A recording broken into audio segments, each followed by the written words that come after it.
Halo teman-teman, selamat datang di channel Scalping Trader. Kembali saya share watchlist saham saya untuk trading tanggal 12 Januari 2026. Ya, sebelum masuk ke list sahamnya, disclaimer kalau saya tidak mengajak teman-teman untuk melakukan transaksi beli maupun jual. Jadi pastikan bagi teman-teman yang mau ikut ini teman-teman mesti paham bahwa keputusan beli dan jual tetap ada di tangan masing-masing. Jadi saya hanya share saham yang berdasarkan analisa saya menarik gitu ya, dan disclaimer juga bahwa tidak ada kepastian saham yang saya share di sini itu naik gitu ya. Jadi mudah-mudahan ini bisa dipahami dan ya intinya teman-teman wajib bertanggung jawab dengan trading teman-teman masing-masing. Langsung aja di tanggal 12 Januari 2026 saya punya 4 saham Indi dan Bufamina, ini sahamnya Pak Happy Hapsoro yang kemarin hari Jumat perform, saya pikir ada volatilitas di sini. Dan yang keempat ini RLCO ya, mungkin dari teman-teman banyak yang nggak cocok ya kalau main di RLCO karena udah tinggi gitu ya. Cuman saya ngelihat ada anomali di sini karena IF-nya beli dia average atas terus gitu ya. Jadi makanya saya tetap akan nge-WL dia gitu ya. Dan mungkin sedikit review. Sebelum review saya mau mengucapkan terima kasih dulu ya. Terima kasih kepada Bapak Nanda 51 ya, Bapak Nanda 51 yang sudah traktir saya kopi. Thank you ya Pak. Mudah-mudahan nanti Bapak cuannya makin banyak gitu ya. Thank you, thank you. Dan ya ini review dulu yang kemarin tanggal 9 Januari saya ada mention bullnya naik 2,5% gitu ya. Jadi ada teman-teman yang nanya gimana bull bang, masih oke apa enggak? Kalau menurut saya sih ini cenderung udah di pucuk gitu ya. Dan mungkin kalau mau beli, mau beli itu ya consider pas lagi cari koreksian dan ada yang nahan gitu ya. Saya pikir kalau untuk scalping rasa-rasanya sudah volatilitasnya sudah mulai kurang untuk bull ya. Yang kedua ada GTSI sama hari ini kemarin hari Jumat data transaksinya kurang oke ya karena retail di sisi buyer ini sedikit dejavu ya di tanggal 7, di tanggal 7 juga di tanggal 6 ya. Di tanggal 6 kalau saya nggak salah. Ya di tanggal 6 ini dia retailnya yang jadi top buyer gitu ya di GTSI, tapi keesokan harinya malah naik kenceng gitu ya tanggal 6, tanggal 7-nya, nah baru tanggal 8-nya lanjut dinaikin gitu ya, naik kenceng 18%. Nah, kalau kemarin tanggal 9 saya perhatikan di sini data transaksinya masih retail gitu ya. Apakah mau dipantau lagi? Karena ini jujur teman-teman kalau analisa di saham yang kayak gini saya rule saya adalah saya follow smart money ya. Selama sahamnya bukan smart money saya mungkin akan tetap nge-WL tapi bukan WL yang jadi prioritas saya gitu ya. Itu basic analisa saya ya. Jadi GTSI saya skip dulu by the way. Lalu kemarin saya mention RLCO dan juga Volk. Volk ini naik 10%. Cuman ini kayak roller coaster lah ya buat teman-teman yang ngerti scalping, ini surganya sih buat ngambil spread gitu ya. Lalu ada RLCO juga. RLCO ini minim gocekan langsung lock ya. Kayaknya cuman low-nya cuman sebentar gitu ya. Ada turun sebentar gitu ya, langsung ada yang nge-cover lagi dan sahamnya kembali lock arah. Data transaksinya juga masih bagus. Nih IF buy di average atas ya. Jadi makanya saya ngelihat ini rasa-rasanya besok masih seru nih dipantau RLCO. Gitu ya teman-teman.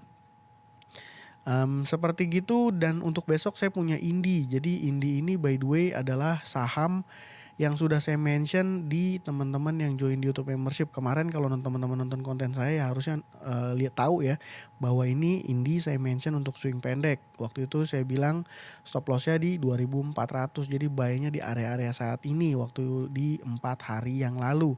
Nah sekarang Indinya udah kenceng teman-teman, dan besok saya rasa akan ada volatilitas dan basic tergantung sahamnya sih ya. Cuman memang case by case, tapi beberapa kejadian pengalaman saya, berdasarkan pengalaman saya, saham yang breakout dengan volume kencang biasanya 1-2 candle itu suka lanjut gitu teman-teman. Dan ya saya ngelihat di sini Indi data transaksi hari Jumat tanggal 9 kemarin ini retail semua rata di sisi kanan. Ini jadi indikasi yang bagus, volumenya juga increase, sahamnya udah breakout dan kemarin naik 15%. Jadi berdasarkan ini gitu ya, saya merasa berasumsi gitu ya, menganalisa, berasumsi bahwa Indi besok Senin akan ada volatilitas tinggi yang mungkin bisa dimanfaatkan untuk cari cuan gitu. Buat teman-teman yang nanya, "Bang, masih pegang Indi apa enggak?" Saya pribadi udah TP ya, saya TP di sini-sini teman-teman. Ya 2000 berapa ya, 2.700 kayaknya deh. 2.600, 2.700. Ya maklum lah ya, saya weekend lah gitu. Karena udah kebiasaan mindsetnya scalping. By the way, jadi seperti gitu Indi oke. Lalu yang kedua dan ketiga adalah sahamnya Bapak Happy Hapsoro. Saya ke Mina dulu. Mina data transaksinya ya kalau ngelihat di sini sih sebenarnya ini saham menurut saya ya, ini saham menurut saya keren gitu. Kenapa? Karena dia kasih cuan retail ya, teman-teman perhatiin aja. Di sini data algoritma Stockbit mengatakan normal distribution, dan yang buang barang siapa? Coba teman-teman perhatiin Excel, YP, MG ini saya berasumsi adalah retail trader, ada XC juga, ada CP, ada XA. Jadi Mina ini saham yang nggak pelit ya sama retail. Jadi makanya ini oke banget untuk dipantau karena ini saham all time high ya by the way. Tuh, teman-teman. Ini saham udah pernah ya, terakhir all time high di 2000 ya.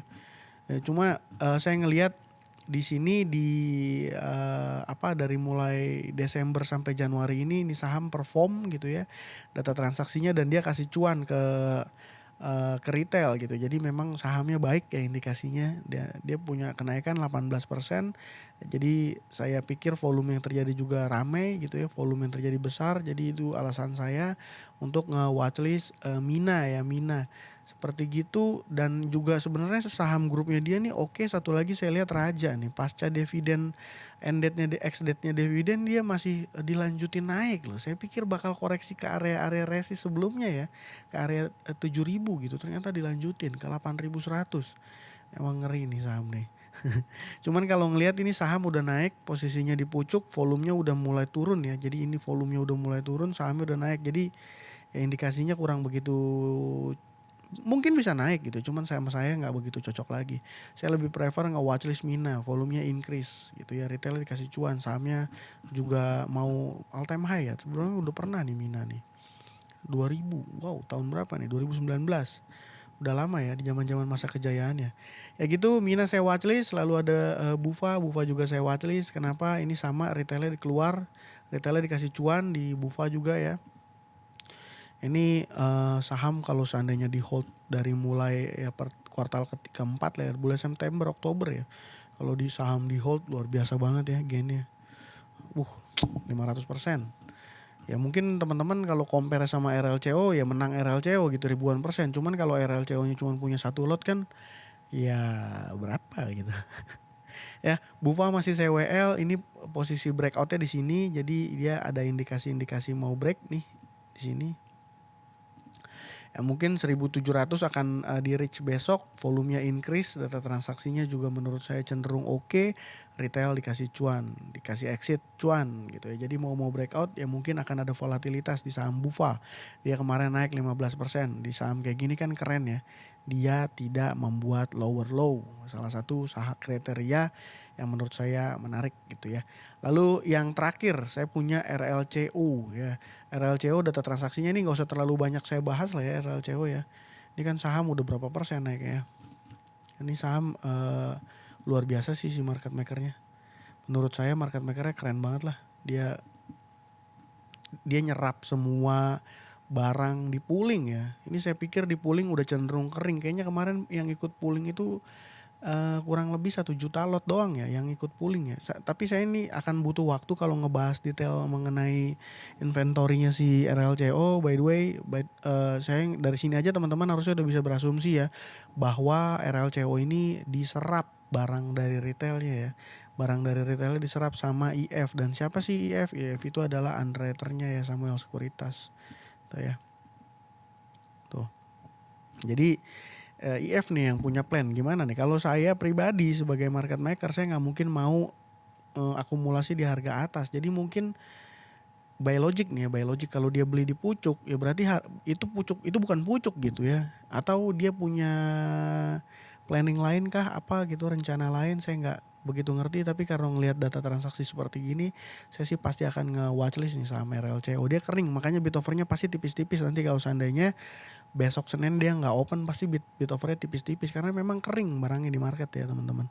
Gitu. Dan ya seperti gitu Indi, Bufa, Mina, RLCO. Mungkin kalau saham satu lagi dari sektor properti yang saya ngelihat kemarin inflow-nya ada ke sana ya, ke saham-saham properti. Saya lihat Asri sama APLN. Saya sih cuman lebih ke prefer ke si APLN-nya ya. Ini kalau ngelihat Asri dulu dia broker AT, posisinya nih mau dekat-dekat breakout juga nih teman-teman. Ya mungkin ini tambahan WL aja ya karena saya nggak mungkin share saham terlalu banyak ya. Pusing nanti nge-WL-nya gitu ya. 180-180-an breakout ya, 186-an ya, 185-an kurang lebih di situ. Lalu si APLN ya yang volume breakout volumenya gede banget nih.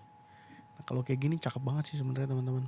Ya, gitu ya. Itu tambahan aja tapi fokus saya besok tetap di Indi, Bufa, Mina, RLCO dan buat tambahannya mungkin APLN ya. Itu aja dari saya kali ini. Semoga apa yang saya sampaikan bermanfaat dan bisa kasih cuan ke teman-teman semua. Kalau teman-teman ada pertanyaan ya boleh tulis di kolom komentar ya teman-teman. Itu aja dari saya. Terima kasih. Salam cuan. Thank you.